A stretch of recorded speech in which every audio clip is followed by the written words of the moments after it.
to make your knees knock and make the whole block rumble. Bom, bom. All right.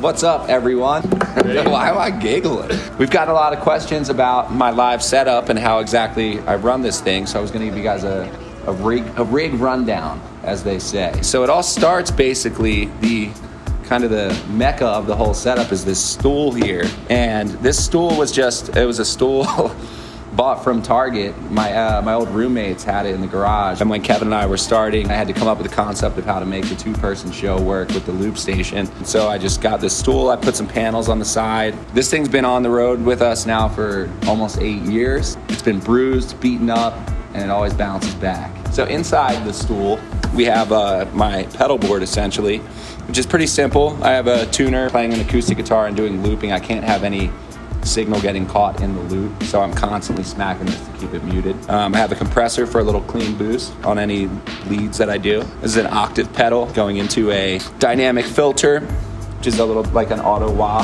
have this small stone phaser, which is like my favorite pedal of all time. It allows me to play over top of the dry acoustic without it sounding like it's competing with the acoustic. It kind of beefs it up because it's a very washy sound. I have a reverb pedal that I use every now and then to just have a little bit of kind of and then a delay pedal. So it's pretty basic setup on the guitar pedals. Inside the stool also lives a Focusrite that I have really pretty well taped, because Mike did this one. It used to be poorly taped. I have a sheet of LS kind of tags done by our boy Jarv, who I love, and he inspires me, so I taped it in here so I think of Jarv every night. A little too often, I would say. We have a weird thing. Traditionally, we don't write out our set lists. So for years, I just write out kind of the list of songs we want to play on my phone, and my phone lives in here. Sometimes the set list that you've written out might feel good until you get on stage, and then it feels like, wait a second, this is not. Maybe you want to play a faster song, so we want to slow it down and play an acoustic song. But we really like keeping ourselves on the balls of our feet. I use Logic Pro as kind of the brain behind all of this, which is odd, I think, for live performance.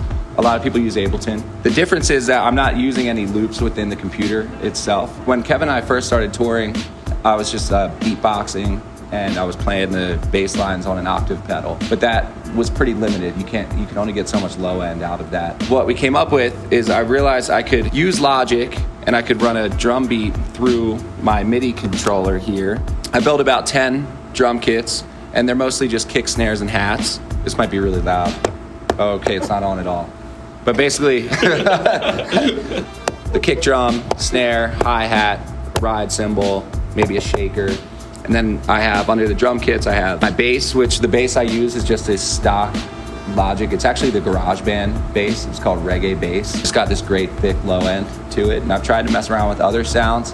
That one has always, to me, felt like it does the fucking trick really well. I have more like a wah bass or a distorted bass, and usually I'll layer them over the original bass. So then I have some keys, I have some strings, synth lead stuff. So from the Logic program, I pull the sounds out using the MIDI controller, and I run the output through this Focusrite. I have a 1/4 inch coming out of the headphone jack. That goes directly into the loop station. So from there, everything I'm playing is being run live through the loop station. From there, I can loop it. Sounds redundant, I'm saying loop a lot, but I do loop a lot.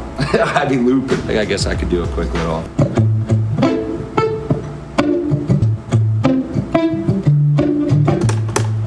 So now that's going on one. Yeah. So now we got bass and guitar going. Drums in. Oh, it's so hot. But you get the idea. Whereas I can take out the bass, let the guitar go on its own, then you bring back in. Why loop and create all the beats live? I think that just keeps things live a lot better than running tracks does. And I think it keeps me on my toes, and I like that performing live. I want to feel a little bit of like, you gotta fucking bring it and be on point. This is Mike. He's our front of house / guitar tech. He's fucking amazing. We added a light show. A lot of times when it blacks out, I have a hard time seeing my frets. So Mike, being the man and Mr. Fix-It, he added these little glow light. We chose the heart shape because it rules. It makes me happy, man. When it goes dark and these things light up, I'm like, oh! So yeah, that is a basic rundown of my rig here, kind of as best as I could explain it. And I hope it's informative. you know, there's lots of ways to do this stuff. So whatever works for you is definitely just do that. And holler if you got any questions. Thanks.